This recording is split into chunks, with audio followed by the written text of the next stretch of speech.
آج یہاں پہ وزیر اعلیٰ گلگت بلتستان نے شیڈول لیا تھا اسٹوڈنٹ کے حوالے سے، طلباء کے حوالے سے، تو اس کی یہاں پہ افتتاحی تقریب ہو رہی ہے اور اس کے مہمان خصوصی جناب راجہ ناصر علی خان صاحب ہیں۔ سر 4 دن پہلے وہاں پہ ویڈیو میٹنگ ہوئی تھی، وہاں پہ ڈائریکٹر ایجوکیشن کی صدارت میں، جس میں کردو کے تمام ویڈیوز نے شرکت کی۔ وہاں پہ یہ فیصلہ ہوا کہ گلگت بلتستان کے وزیر اعلیٰ اور ان کی ٹیم نے جو جرأتمندانہ فیصلہ کیا ہے، کیونکہ اس وقت پوری دنیا معیشت کی تباہی کا رونا رو رہے ہیں، لیکن یہاں پہ گلگت بلتستان میں جو کابینہ ہے انہوں نے اتنی جرأتمندانہ فیصلہ کیا کہ معیشت جس راہ پہ بھی چل رہے ہو لیکن ایجوکیشن پہ کبھی کوئی کمپرومائز نہیں ہو سکتی۔ تو اس سلسلے میں جو آپ لوگوں نے اقدامات کیے ہیں وزیر اعلیٰ نے،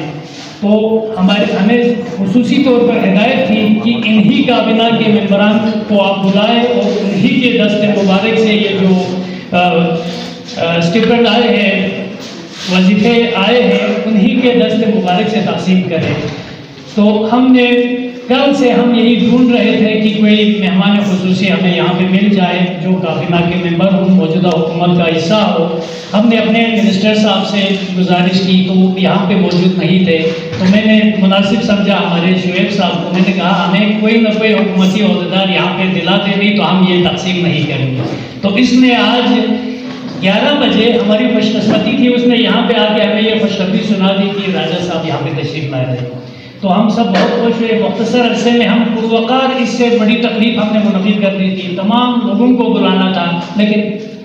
ٹائم شارٹ تھا، اس لیے ہم اس سے زیادہ نہیں کر سکے۔ اس کے لیے ہم معذرت خواہ ہیں اور آپ کا ہم دل سے شکریہ ادا کرتے ہیں کہ اتنی مصروف ترین جو آپ کے اوقات ہیں ان میں سے وقت نکال کر آپ یہاں پہ تشریف لائے۔ میں نے منسٹر ایجوکیشن کے بارے میں آج وہ بات کی تھی تو وہ اس وقت شاید گبز کردو میں مصروف ہے۔ تمام منسٹرز، تمام حکومتی عہدیداران اس وقت مصروف ہے، تمام سکولوں میں مصروف ہے۔ یہ نہیں ہے کہ اپنی ذاتی کام سے ہو یا کہیں اور پہ ترقیاتی کام کے سلسلے میں ہو، تمام منسٹرز گورنمنٹ سکولوں میں مصروف ہیں کہ وہ یہ جو آپ کا وظیفہ ہے وہ تقسیم کرے۔ تو اس سے اندازہ ہوتا ہے کہ موجودہ جو ٹیم ہے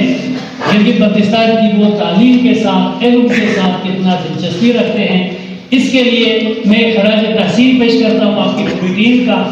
وزیر اعلیٰ کا اور ساتھ ساتھ گلگت بلتستان کا کہ آپ نے اتنی خطیر رقم جو ہے ان دور دراز سے آنے والے غریب طلباء و طالبات کے لیے مختص کی۔ جناب علی،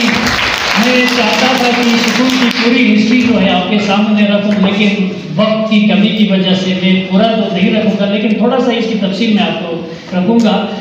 جناب علی، یہ سکول جو ہے سروک میں پہلا سکول بنا تھا پرائمری سکول 1935 میں۔ 1935 میں یہاں پہ پرائمری سکول کی بنیاد رکھی، لیکن وہاں پہ اس وقت عمارت نہیں تھی، کسی کے گھر میں کرائے کے مکان میں یہاں پہ تعلیم کا سلسلہ شروع کیا تھا۔ پھر 33 کے بعد یہ سلسلہ جاری رہا۔ یہاں کے ابتدائی جو طلباء تھے ان میں عبدالخالق صاحب ہیں جو ڈوگرا راج میں تحصیلدار تھے۔ اس کے بعد یہ جو موجودہ ڈاکٹر سکندر حیات خان ہیں اس کے والد صاحب تھے۔ پھر اس کے بعد جب 1948 میں بلتستان آزاد ہوا تو میں نے یہاں پہ ریکارڈ چیک کیا، ہمارے داخل خارج دیکھا تو پھر نومبر میں اس وقت کے اساتذہ کرام نے یہ لکھا ہوا تھا کہ 14 اگست 1948 کو کہ پہلے انڈیا لکھا ہوا تھا، بھارت لکھا ہوا تھا ملک کا نام، تو 14 اگست 1948 کو وہاں پہ پاکستان لکھا ہوا تھا داخل خارج میں اس وقت۔ تو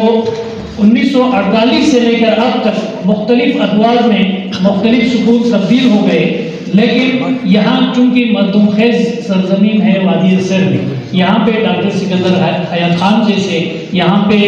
حاجی ثناء اللہ صاحب جیسے، یہاں سے سید ہادی صاحب، یہاں سے ڈاکٹر نیاز علی صاحب، بہت سارے ہیں جن کی فہرست لمبی ہے، طویل فہرست ہے۔ تو یہ سارے اسی سکول سے پڑھ کے گئے، کبھی کسی گورنمنٹ یا پرائیویٹ سکول سے پڑھ کے وہ لوگ آفیسر نہیں بنے، ابتدائی تعلیم سب نے انہی سکولوں میں سے حاصل کر کے پھر آگے تعلیم حاصل کی ہے، اور اللہ کا کرم ہے کہ وہ سارے کوئی آج کل ریٹائرڈ ہو گئے ہیں، بہت سارے اب بھی حاضر سروس ہیں جنہوں نے گورنمنٹ سکول سے سیرنک سے تعلیم حاصل کر کے یہ مقام حاصل کیا ہوگا۔ جناب علی، جب جناب اشرف نور شہید صاحب آئی جی پشاور میں بم دھماکہ